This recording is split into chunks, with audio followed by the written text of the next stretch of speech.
जो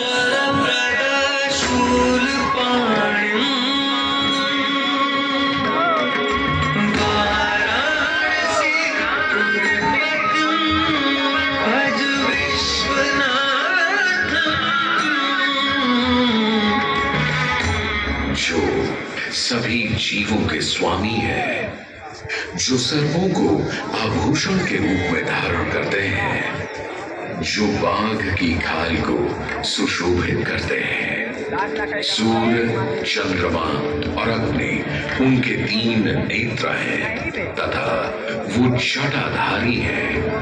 पाश, अंकुश और त्रिशूलधारी है। वे अपने सभी भक्तों को आशीर्वाद देकर उन्हें भय से सुरक्षा प्रदान करते हैं। ब्रह्मांड के स्वामी एवं वाराणसी के भगवान श्री विश्वनाथ की हम वंदना करते हैं। मैं आदि नगरी काशी हूँ, वही काशी जो स्वयं भगवान शिव के त्रिशूल पर विद्यमान है। सृष्टि के प्रारंभ में महादेव ने जब पृथ्वी पर अपनी दृष्टि डाली तो उन्हें एक भाग चमकता हुआ प्रतीत हुआ। उसी भाग को भगवान शिव ने काशी का नाम दिया। कालांतर में गंगा नदी के तट पर बसी इस काशी नगरी में समय समय पर अनेकों घाट विकसित हुए, जहां श्रद्धालु आकर पूजा अर्चना एवं स्नान किया करते थे।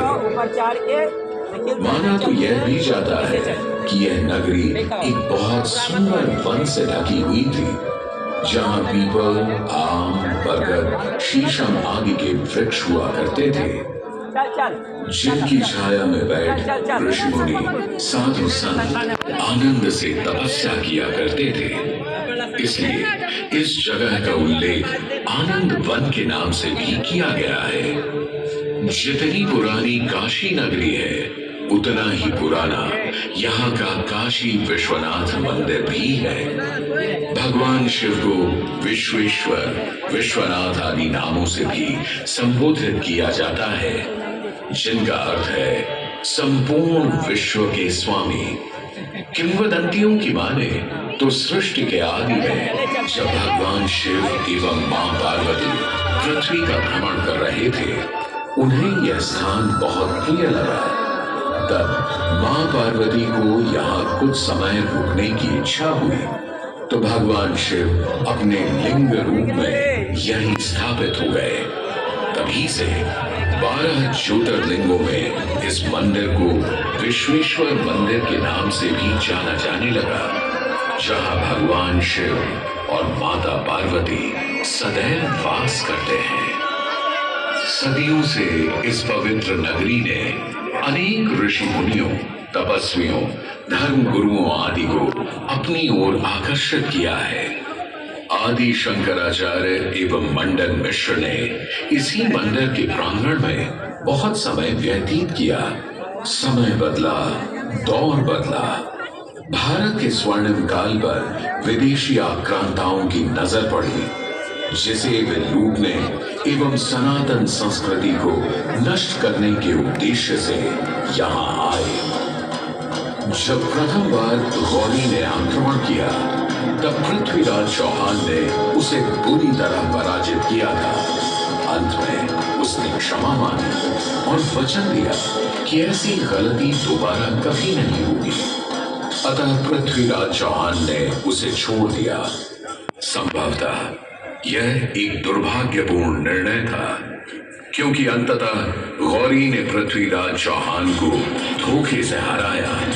तत्पश्चात उनके साथ बहुत बुरा व्यवहार किया तथा उनकी दोनों आंखें भी निकाल दी। पृथ्वीराज की मृत्यु के उपरांत हिंदुओं का मनोबल कमजोर पड़ गया, जिसके परिणाम स्वरूप आतताइयों ने अन्य मंदिरों के साथ साथ विश्वनाथ मंदिर को भी क्षति पहुंचाई। यह ऐसा काला दौर था जिसके स्मरण करने मात्र से आंखें नम पड़ जाती हैं। परंतु समय सदा एक सा नहीं रहता और दुख के ये बादल भी सुख में बदलने वाले थे। एक धार्मिक सम्मेलन में राजा टोडरमल की भेंट नारायण भट्ट से हुई। नारायण भट्ट एक बहुत धनी व्यक्ति थे। दोनों ही धार्मिक इंसान थे और नित्य प्रति भगवान की पूजा अर्चना करना अपना परम कर्तव्य समझते थे। दोनों ने काशी विश्वनाथ के इस पावन मंदिर का जीर्णोद्धार करवाया और वीरान पड़े खंडहरों में एक नई जान डाल दी। 16वीं सदी में संत तुलसीदास ने यहाँ रामचरितमानस की चौपाइयों को पढ़ा था तथा संत एकनाथ ने भी यहीं पर वारकरी संप्रदाय का महान ग्रंथ श्री एकनाथी भागवत लिखकर पूरा किया था। लगभग 17वीं शताब्दी के मध्य में मराठा शासक मल्हार राव होलकर ने काशी विश्वनाथ मंदिर के पुनर्निर्माण की योजना बनाई।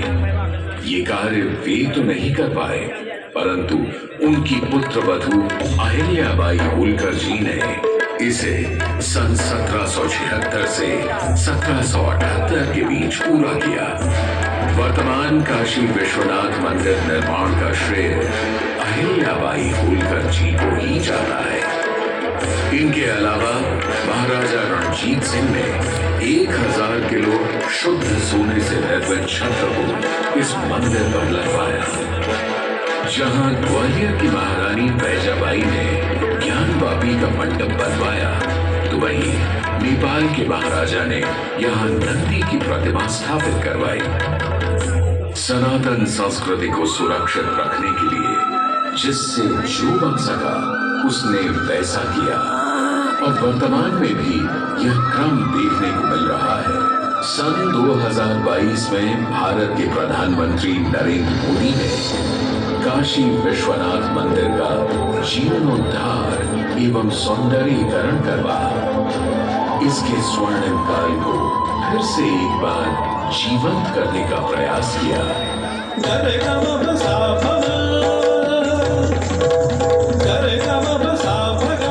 भगवान शिव को समर्पित काशी विश्वनाथ का यह पावन मंदिर सदियों से करोड़ों श्रद्धालुओं का प्रेरणा स्रोत रहा है और सदैव के लिए रहेगा।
जगा की चुनरी लपेटे गंगा के समीप वास दे, चंद्रमा की रजतकांति शीश तुम्हारी प्रकाश दे, चंद्रमा की रजतकांति शीश तुम्हारी प्रकाश दे।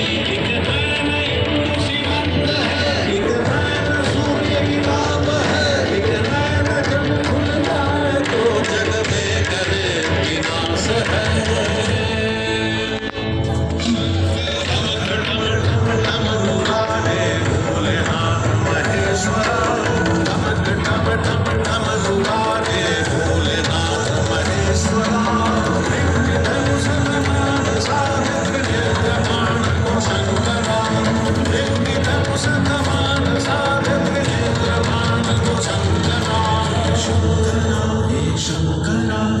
शंकरा